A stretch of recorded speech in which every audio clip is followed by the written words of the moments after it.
bona hora, senyor alcalde. Bon dia.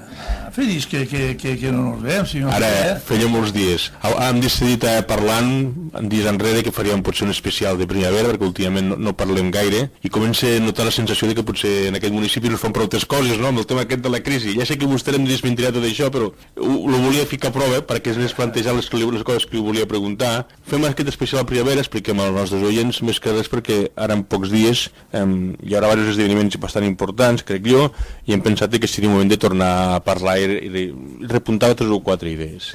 La primera, una cosa d'avui mateix, avui a la 1 del migdia, si no tinc mal entès, s'inaugura una part de la Rambla Carles III i al mateix temps se fa també la inauguració oficial del monument que s'ha fet en motiu i commemoració del centenari del naixement del Salvador Espriu, un dels poetes més importants de les nostres terres, i que enguany tot arreu s'estan fent actes per homenatjar una persona que potser amb els temps que va viure no va ser prou reconeguda.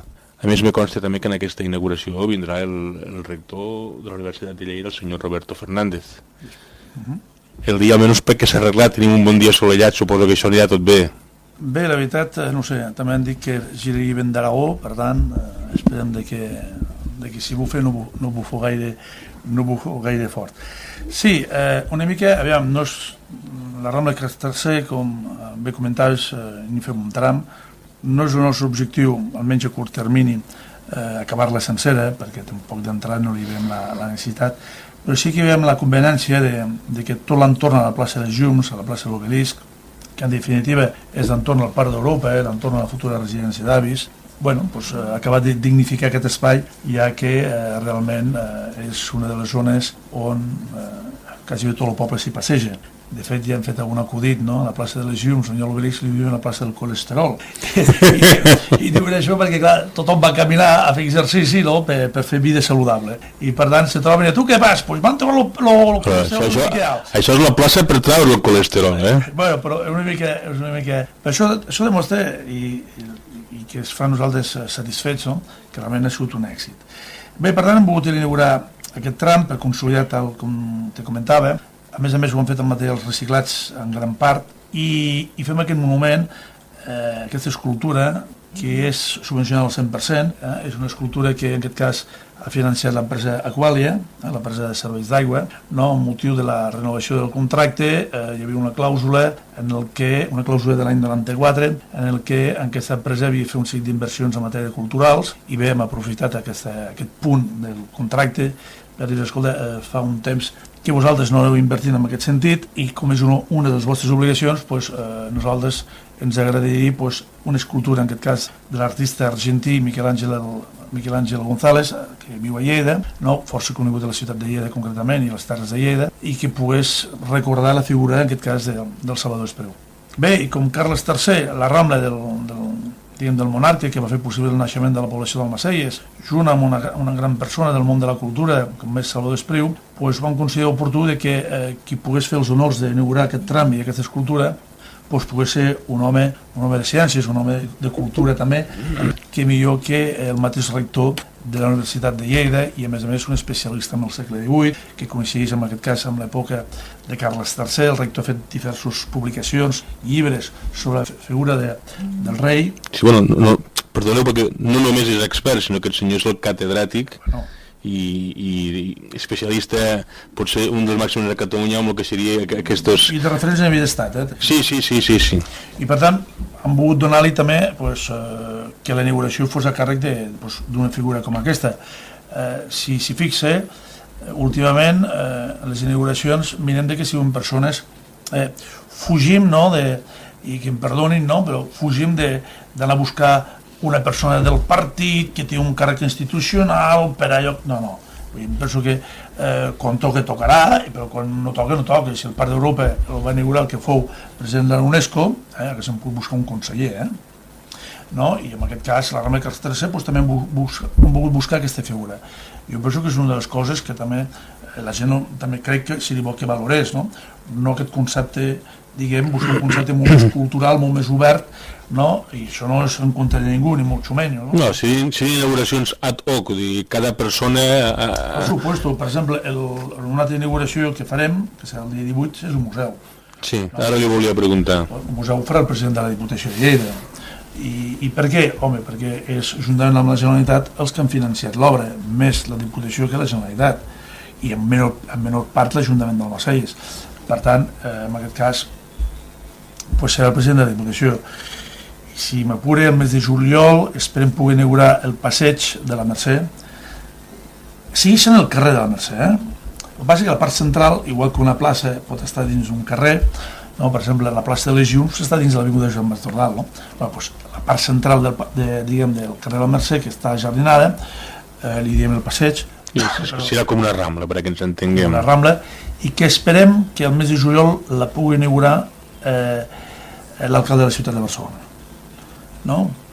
Patrona de la Mercè, patrona de Barcelona, no? I d'Almacelles, i llavors aprofitarem segurament, si podem acabar de lligar les agendes, que al mateix temps l'alcalde de Barcelona pugui inaugurar el centre històric, que encara està pendent d'aquesta inauguració, però lligar-ho tot, el centre històric amb el passeig de la Mercè.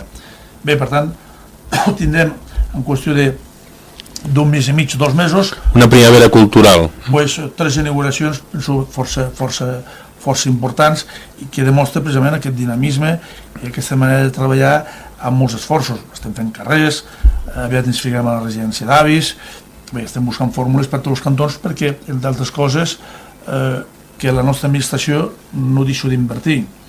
I això fa que, evidentment, haguem de buscar més subvencions que mai, que ara n'hi ha menys, també s'ha de dir, no? I per tant, a tot arreu hem d'afluixar, però mentre nosaltres puguem donar llocs de treball i creació de llocs de treball, que és el que estem fent, home, té un 8% d'aturats, estem lluny del 20 i pico per cent, només tenim un 8%, i evidentment no és èxit de l'Ajuntament, només faltaria, però sí que d'alguna manera el fet que l'Ajuntament inverteixi, el fet que l'Ajuntament hagi doblat la brigada d'obres, no amb gent aturada, el fet que l'Ajuntament doni a les diferents empreses del municipi treball, si més no ajuda, no? I això és la nostra aposta. Però això com se financia? Pues mira, li he dit, buscant subvencions, li ficaré un exemple, senyor Ribé, som segurament l'únic Ajuntament d'Espanya que ha fet diferents coses en aquest sentit. Primer, congelar tots els impostos i taxes, és a dir, que ens mengem l'IPC i ens mengem l'increment de l'IVA. Segurament que som dels pocs ajuntaments de l'estat espanyol que ha rebaixat el 27% l'endeutament, un 27%. I sabem que som dels pocs ajuntaments de l'estat espanyol que hagi rebaixat l'impost de circulació al preu de l'any 2007. No? I com se fa això? Se fa, durant aquests 10 anys, fet un creixement sostenible, no hem crescut en l'endeutament. Jo, quan vaig arribar a l'Ajuntament, el govern del Partit Socialista i del Partit Popular va deixar un endeutament del 87%, és a dir, per cada 100 euros se'n diu 87. Bé, avui estem al 75%, perquè nosaltres ho vam pujar puntualment per avançar FEDER, les subvencions aquestes en qüestió, per fer el centre històric i tal, i ara, quan van arribar les subvencions, a lloc de reinvertir-les en despesa, vam voler, per decisió política i per decisió personal, no, anem a amortitzar. Com menys endeutat estiguem, millor. Miri, aquest carrer que fem ara que hem començat, que és el carrer de la Barcelona, diguem aquí paral·lel a la Mercè, diguem aquí a darrere del Xameli, perquè ens entenguem, la gent del poble m'entendrà perfectament, el pagarem dels interessos que deixarem de pagar. Amb el que s'han estalviat, amb interessos... Hem amortitzat quasi 1.300.000 euros, estem parlant que hem amortitzat de patac més de 200 milions de les antigues pessetes, ja toca taca, pam, pam, pam, no, vinga, amortitzem. Clar, la baixa dels interessos la reinverteixo com? Doncs en aquest cas, millorant les vies públiques de les persones, perquè evidentment hi ha carrers que des de la seva fundació, des dels anys 50, que no s'han tocat mai. I qui realment està fent tota aquesta transformació i baixant pressió fiscal als ciutadans d'Almacelles som nosaltres, no? Amb el tema que comentava sí que és cert que els ajuntaments no tenen l'obligació de crear feina, no? Però sí que han de posar les bases, han de sentar els pilars a través dels quals se pugui generar feina, és a dir, han de moure tots els contactes, s'ha d'imbricar més la relació amb tot el teixit empresarial, local i foran per intentar crear aquest nou clima laboral, no? Voldria que em comentés, que potser no en parlem sovint, del tema de la situació dels joves. Quin futur els hi veu pels joves d'Almacelles? No li preguntaré pels joves de la resta de terra, perquè tothom parla que el 50% de joves sense feina, però quines perspectives veu per la gent, per les joves d'Almacelles? Es creu que hauran de marxar a altres llocs o creu que aquí els espera un futur? Bé, ho sento, no contestaré directament, però en el sentit de que em penso que no es pot desassociar, no? Els jovens del Marsellès amb els jovens d'Almenar o amb els jovens de Lleida o amb els jovens catalans. Jo li comentava que parlem d'aquest 8% d'atur que sempre genera que de cara a quan siguin més grans pugui haver menys atur juvenil que hi ha en altres llocs. Jo penso sincerament, senyor Rebe, que tenim un problema, que és un problema que algun dia potser s'analitzarà qui ho hagi d'analitzar, perquè evidentment s'ha de ser experts en això, no? Però jo penso que tenim un problema de país. Jo penso que l'arribada de la democràcia ha portat grans valors, grans llibertats, però també va portar una cosa que per mi aquí és on se van equivocar els governs, primer del Felipe González, després de l'Aznar, després del Zapatero i ara segurament potser del senyor Rajoy, no? Que és vendre la producció del país, vendre's la innovació del país, vendre's la gent més gran. Escolta, què se n'ha fet de la Pegaso? Què se n'ha fet de la Barreros? Què se n'ha fet de la Ebro? Què se n'ha fet de tantes marques de motocicletes, algunes campions del món, com la Derby, no? L'altre dia sortia una notícia que uns joves catalans havien inventat una bicicleta elèctrica concreta i no van poder trobar finançament enlloc, ni de l'Estat ni de les entitats bancàries. Aquests joves s'han tingut que vendre la patent a un país, no sé si és Finlàndia, Sembla que era Dinamarca, els països escandinaus, en definitiva, no? Aquest és el trauma. Aquest és el gran trauma. Pots aspirar a què? A ser Mosso d'Esquadra? Bueno, ara és més difícil, perquè aquestes places també es van creant cada vegada menys i cada vegada més candidats. Si no produïm, si no sabem crear, no serem competitius en res. La SEAT ha deixat d'existir com una marca pròpia. Bé, i podríem parlar de tot. Moltes vegades hem parlat de l'alta velocitat. No hi ha cap tren que corri que sigui de fabricació espanyola, ni tan sols el Talgo, el Pato, que només tenen els vagons. I aquest és el drama d'aquest país, és aquest, que en aquests últims 30 anys han dinamitat totes les empreses pròpies. Bueno, per això el jovent, la pitjor inversió que pot fer un país sempre es diu que és pagar-los tots els estudis universitaris i que després se'n vagin a treballar a l'estranger. Perquè després falta la segona fase, però com la segona fase els polítics que ens han governat, pues no ho sé, i per això dic que s'hauria d'estudiar. Ahir quan arribava a casa m'he trobat un veí meu i diu, mira, escolta, José, hauríem de mirar que la meva xiqueta s'ha de casar el més aviat possible perquè la seva parella se'n va a treballar als Estats Units i perquè ell el pugui acompanyar ha d'estar casada, si no només pot entrar com a turista 3 mesos, que sí. I per tant, evidentment, ja se'n van a treballar als Estats Units i a veure si el tema és un tema, té una burocràcia, hi ha tot un seguit de requeriments. La Mercè, que és la que se n'encarrega de fer això, ja ho fa sempre el més ràpid possible, però bé. L'Ajuntament ha de facilitar la feina per aquell... el registre civil, etc. el més aviat possible. Però el fet no és aquest, senyor. El fet és que, fixi's, aquesta parella jove, coneguts, veïns meus... Entenc que preparats. Evidentment, s'han de casar urgentment perquè se'n van els dos als Estats Units. Potser tornen algun dia? Bueno, potser sí que tornen algun dia, però marxen per què? Marxen perquè no hi ha feina aquí o marxen per experiència? Clar, si marxen per experiència està bé que la gent marxi. Evolucioni, canviï, sí, està bé, noves perspectives. Però si això és com un immigrant, perquè és que has de passar la patera, has de fer de patera, has de marxar, en aquest cas amb bitllet d'avió, però és igual, marxes perquè aquí no tens oportunitats. I que això és un drama. I aquí és on s'hauria de demanar responsabilitats a tota aquesta gent que ha governat el país al llarg d'aquests 30 anys. Què nassos han fet perquè la nostra gent no pugui produir? I aquí ens han petat els calés amb 50 històries, no? I tenim aquest gran problema. Escolta, vostè, senyor Ribé, sincerament, vostè creu que allà hem de tindre, no sé, 50 o 100 polígons industrials? Tots repartits pel territori perquè tothom vol la joguina?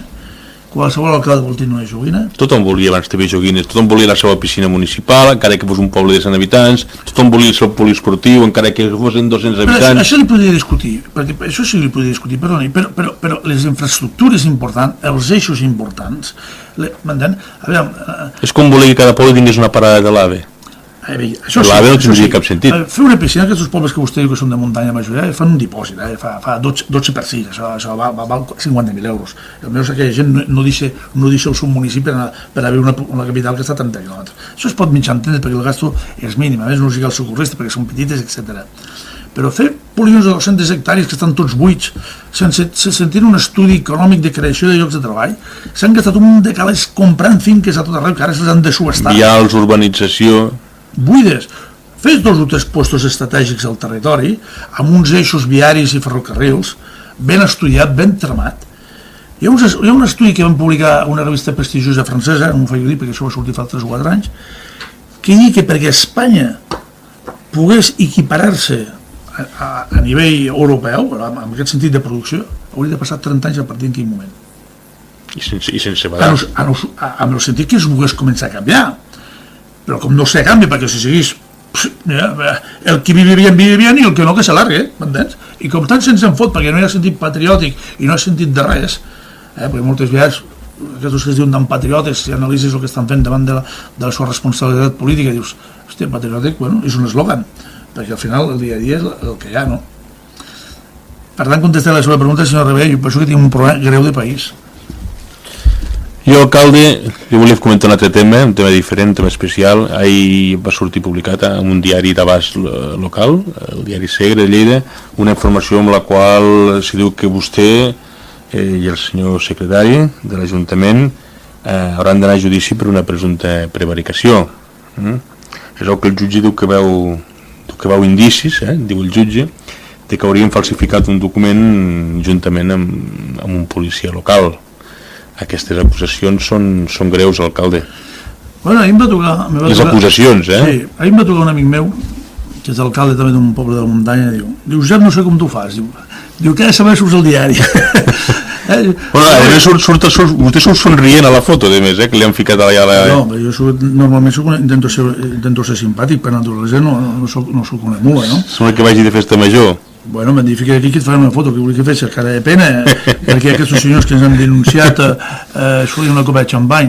Mira, no, bueno, ves, el jutge pot veure el que vulgui, en parlem, i el segon que diu el recorrerem, potser fins i tot podem analitzar a veure si el jutge què diu, no? Si el que diu té raó o no té raó. El cas és el següent. Escolta, això és per fer la meva feina, imagina't, el món a l'enrevés, això és el món de l'enrevés. A veure, expliquis. El cas és el següent. Jo entro a mitjans de 2003 d'alcalde, una de les coses que fem, evidentment, és anar regulant tot el que està irregulat, i una d'aquestes coses que regulem és l'escut municipal, el logo. Que de pirata... Com molts altres ajuntaments, no és un cas únic, o gent que els ha canviat, perquè no siguin les ordres d'heràldic, sí, és igual. Hem seguit la normativa. Per tant, aquell invent que alguns foten un disseny així sense... Bueno, és igual, nosaltres vam voler que fos normatiu i canviem l'escut, molt bé. Ja no sé si a final del 2003 o ja potser el 2004, no m'ho faig dir perquè ja la memòria, a vegades en aquests casos tampoc... Només han passat 10 anys, alcalde. Sí, però són detalls que a mi no em diguis si va ser el gener o el febrer del 2003 o del 2003 o 2004. Tot que a mi m'arriba que hi ha una persona que està fent obres il·legals. Obres il·legals... Parlem d'obres sense permís. Sense permís d'obres, vull dir, d'estranquis, no? Obres d'estranquis. No li puc dir el nom perquè si li dic el nom m'acusaran d'haver desvelat protecció de dades i aquestes històries, però bé, és una granja, una antiga granja que està a l'entorn del nostre municipi, per la zona del Sargaire, no? Més o menys per aquella zona, una granja que penso que tinguin pollastres i que converteixen aquesta granja en unes oficines d'una empresa, un camp de tenis, etc. Però sense els pollastres, no? Sense pollastres. Bueno, el pollastre vol que me'l menjo jo, sembla ser, no? A damunt, no? Quan us diuen això, doncs jo complint amb el deure... A vostè li arriba el xivatassa, perquè ens entenguem. Nosaltres diem al policia que està a guàrdia que, escolta, fes el favor d'anar a comprovar si aquests rumors són certs. O diu sí que ho són, sí, perquè a mi també m'arriba. Doncs vas, fas un informe i el portes i cap a per assumpte govern.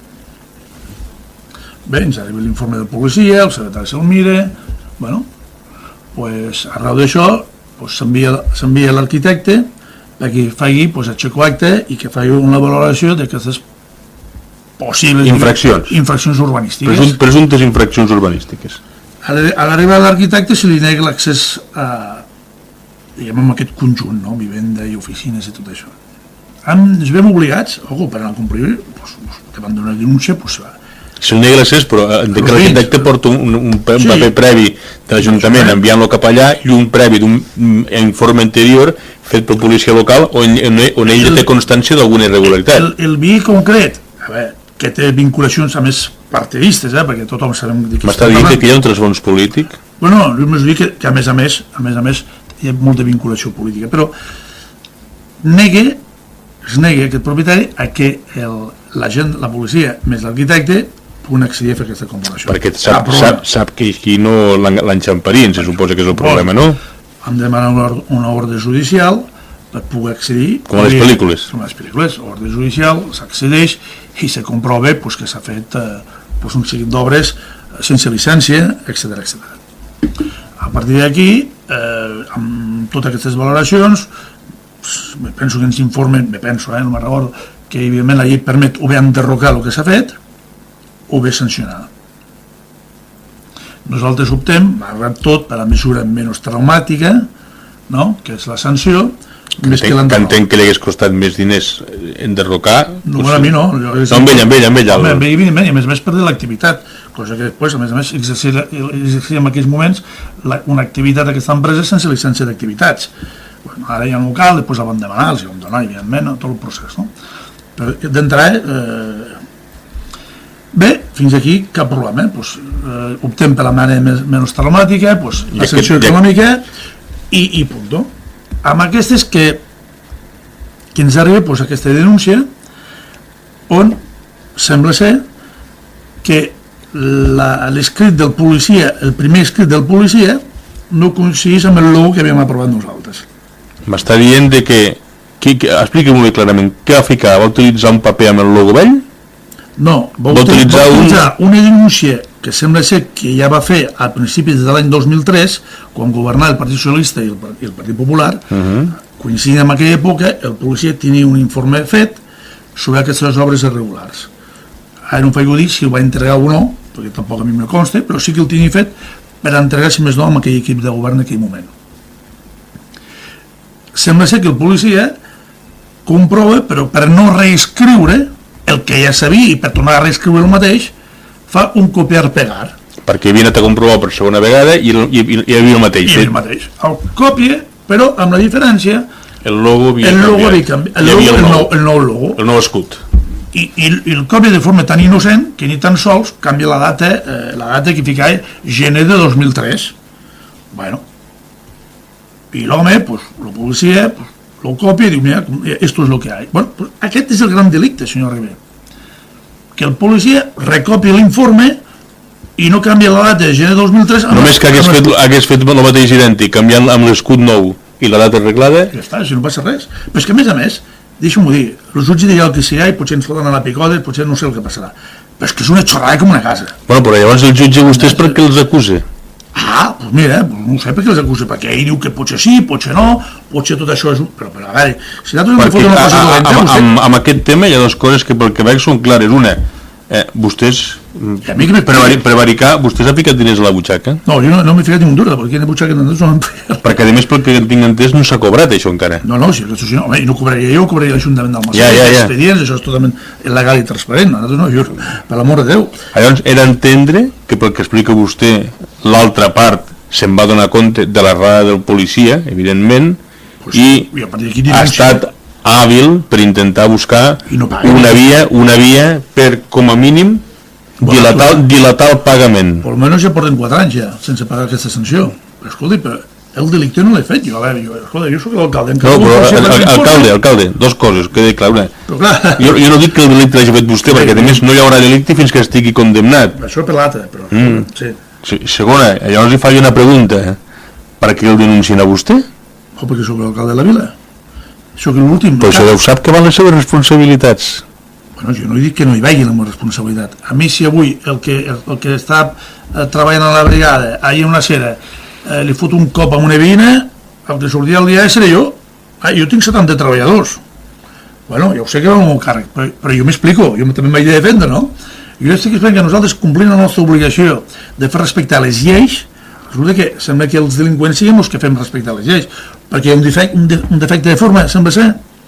Sí, però no entenc llavors el jutge Pues què vol perquè dir? això entenc que vostè això ja l'hi ha explicat, i el policia també l'hi ha explicat. I si és cert, vull dir, no hi ha de ser, pues, amb perdó, una mala praxis per part d'un treballador o funcionari de la seva casa, que aquest és un altre tema, després a nivell intern el que pugui sortir, però esclar, jo continuo sense entendre aquesta acusació de prevaricació, vull dir que a més això s'acabi fent un judici, perquè si pel que m'explica vostè, el que no té cap sentit és fer un judici. Jo podria entendre que el jutge pogués suposar o creure que s'ha prevaricat, cosa que també deu pensar el fiscal, i puc arribar a creure que jo no sé, no sóc especialista en lleis, però podria arribar a entendre que, escolti, des del jutjat se li fiqui una sanció, una amonestació, el que sigui l'Ajuntament, avisant-lo que tingui més cura amb les noves, amb la seva manera de treballar a nivell global, i ara m'invento, i que li puguin dir, pues li fiquem una sanció per mala praxis de 1.000 euros, per dir alguna cosa. I això ho entenc. El que no entenc és perquè això s'arriba amb un judici. Pues jo tampoc ho entenc, què vol que li digui? I el seu advocat que li... Bueno, pues el seu advocat no s'està defensant, però clar, el policia va anar i el jutge li va explicar, mira, el que jo li expliqué li va explicar al policia. Li va explicar, va ser una cagada meva? Jo vaig agafar, com ja vaig comprovar que el mateix tot, per no repicar, vaig agafar aquell que tenia fet el genel, copiar i pegar. Pues que així de clar. I a partir d'aquí, pues, bueno, ja la tinc muntat. Ara, clar, un mitjà de comunicació, pues, bueno, n'hi ha que els agrada... Bueno, alcalde, tècnicament, no ens enganyem, si no canvia res, vostè s'ha de sentar a la banqueta dels acusats acusat d'un presumpte delicte de prevaricació, com no negarà que això és notícia. Una altra cosa és que diguin, és que a mi m'assenten al jutjat i no he fet res i no és culpa meva. Aquest és un altre tema, per això es fa un judici, però no me negarà que la notícia tècnicament és certa. Bueno, una altra cosa és que discutim la valoració periodística que es fa. Bé, però això... Ara ja parlem d'un altre tema, alcalde. Però vostè sap igual que jo... Ara parlem d'un altre tema. Vostè sap igual que jo que segons quins mitjans de comunicació li foten més o li foten menys. I per tant, no em faci dir més, perquè vostè ho sap igual que jo, que una cosa que és una xorrada com una casa, una tercera plana d'un diari amb titulars com si... Vostè ho va dir, com si prevaricar, com la gent conscient d'això, sembla que vostè ha fotut calés a la butxaca. Sí, bueno, esclar. Però m'entens? Quan és un policia que fa un informe que per no tornar a escriure, el copia i el copia amb un altre escut. És que no hi ha res més. És que és una xorrada com una casa. Vostès han parlat amb el policia? Clar, el policia està indignat, i pues, jo l'he explicat al jutge, que m'he equivocat jo, que jo he pegat i copiat. Però és que si tu t'agafes al Google, i les obres són il·legals, si tu només te'n vas al Google Earth i tires enrere i veus com va creixent igual que un bolet, clic, m'entens? Si veu tota l'evolució de les obres, que són totalment irregulars. I sembla que els dolents de la pirula són els que volen fer complir les lleis urbanístiques, som els dolents de la pirula, perquè hi ha un defecte de forma. En un informe que té la importància que té, quan la importància és que s'ha fet un munt d'obres il·legal, diguem, sense pagar les llicències corresponents al municipi. És a dir, m'entén? Bueno, ja ho hem parlat abans, no deixa de ser des del punt de vista de la part, en aquest cas acusatòria, un sistema que això el que fa com a mínim és el que parlem. Una cosa era el 2003, que va tornar a repassar el 2007, estem al 2013 i... Bueno, doncs jo el que demano, que és el que va dir al mitjà de comunicació, és que això vagi, però fulminant, que s'aclareixi d'una vegada i ja. Per aquella data, pel judici? No tinc constància de res, però ho fotin ja, ho vagin ja, que s'aclareixi. Jo estic tranquil, perquè en principi, si això és una xorrada, però bueno, i escolta, i poguessin dir l'expedient sancionador, i que aquests senyors que van fer aquest delicte, doncs acabin pagant la sanció. I no hi ha res més, escolta, i si diuen que aquí jo sóc el responsable com a cap de l'administració, que el policia hagi fet un d'això, doncs si no rebem, me'n vaig cap a casa, si convé. M'entén? Perquè, escolta, hi ha un moment, m'entén? Que un que està més de voluntari, perquè, escolta, jo només cobro per assistències a comissions, jo no tinc ni sou a l'Ajuntament d'Almacelles, jo vinc aquí realment, com aquell que diu, perquè m'il·lusiona servir a la meva gent, m'il·lusiona veure que la gent està satisfeta, m'il·lusiona que la gent em digui, hosti noi, Almacelles no és reconegut, en tots els sentits, toquis el que toquis, el barri que vulguis, per un moment, el secretari de Midi li ha tocat avui, ahir li va tocar la seva cunyada, plorant, m'entens? A mi la meva xiqueta em va tocar per haver el col·legi, no els que fem vaga, l'altre, m'entens? Hòstia, m'entens? Com si fossis aquí un corrupte d'aquestos que surten a la tele, per l'amor de Déu. Arriba un moment, senyor Ribé, escolta, segon que més, escolta, ho sento molt, me'n vaig cap a casa, me'n torno a fer de funcionari de la Diputació, 18-3, ei, i escolta, però me fot això, perquè jo tinc un compromís amb la meva gent o la gent que m'ha recolzat a les municipals, i m'il·lusiona la feina, i m'il·lusiona que avui pugui venir el rector per primera vegada a la història del Maceies, pugui venir oficialment un rector de la universitat, amb un rector que més endavant firmarem un conveni de col·laboració, amb el qual aconseguirem, entre cometes, no tenir una mena de subseu gràcies al museu. Tenim un museu que ens donarà una projecció a nivell territorial importantíssima, m'entens? I pugui fer que aquell barri de la Mercè que està deixat de la mà de Déu es converteixi en un dels barris més bonics i més atractius del nostre municipi, que la nostra gent que viu ahí, que no tingui ni tan sols uns jocs per a nens, ara puguin tenir uns jocs per a nens, com totes les places que han anat canviant, que pugui començar la residència, l'altra fase, que pugui començar la nova cafeteria a les piscines municipals, que pugui, malgrat la situació, pugui seguir urbanitzant el polígon industrial, haver pogut treure la bascula i aquests 70 camions que passen per dins del poble pugui treure el polígon industrial. Això és el que m'il·lusiona. Jo quan algú em diu, hòstia, alcalde, que bonic és això, és el millor premi que me poden fer. Jo els diumenges a la tarda agafo el meu pare, que té 82 anys, i nos dono un tomb pel poble i li ensenyo el que fem i l'escolto els seus consells i les seves opinions. Això és el que em dona sentit de la meva funció com a persona pública. Tot això, tota aquesta, deixa'm dir, tota aquesta porqueria, m'entens? Això me desil·lusiona. Arriba un moment que dius, escolta, jo, per què? Per 700-800 1.000 euros al mes, que segons les comissions, he d'aguantar tot això? Doncs la veritat, intentaré aguantar perquè l'he dit, avui per avui, pensa molt més la meva il·lusió de servir a la meva gent. Però arriba un moment que ja n'hi ha prou. Perquè clar, aquí el problema, senyor Ribé, és que per aquesta xorrada que ha fet un funcionari sense mala intenció, que el delicte urbanístic hi és palpable, per això hi ha una sanció, resulta que aquí ens foten tots a la picota com si fos una pandilla de corruptes. Ja n'hi ha prou. La gent té la nostra dignitat, té la nostra família. Ja n'hi ha prou. Però bueno, ho volen així? Doncs escolta, al final, jo ja tinc 52 anys aviat. M'entens? El problema són pels que se ven al darrere, que es troben el país com se'l trobaran, perquè aquí foten tot Déu a la picota, s'estan carregant el sistema democràtic a nivell general amb tanta porqueria, perquè per un Barcelonès, escolta, hi ha més de 9.000 càrrecs polítics al país que serveixen cada dia als seus ciutadans, hi ha un munt d'alcaldes i regidors per tot el país que no cobren ni un duro. A Isona l'alcalde té 27 municipis, perdó, 27 pobles, agafa el cotxe cap aquí cap allà i no cobra un duro, i sembla que aquí tot això sigui un xollo. Saps el que passa? Que la gent bona professionalment i bona sentimentalment, no es pot presentar en aquests puestos. M'entén? Perquè et diuen el nom del port, que te sento totes aquestes històries, arriba un moment que la gent, amb un cert, amb una certa d'això, dia, pues jo per què em foten aquí de tot el del món, me dedico a la meva empresa privada o me dedico a la meva feina. I sap qui acabarà sent representants del poble? Aquells que no es valen per a res, aquells acaben sent els representants, perquè els bons no s'hi poden presentar per tot això.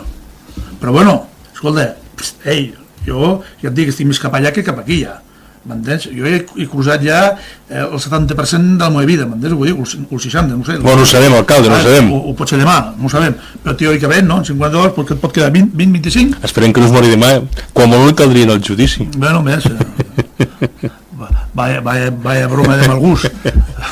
Senyor Ribé. Bueno, pues... Però bueno, si és el cas, que vostè tampoc ho pugui veure. Molt agraït per la seva part. Molt bé, alcalde, ho deixem aquí. Esperem que s'aclareixin aquests problemes i que vagi molt bé la inauguració d'aquí una estoneta. D'aquí molt poquet. Sí, minuts. Vinga, moltes gràcies, a reveure.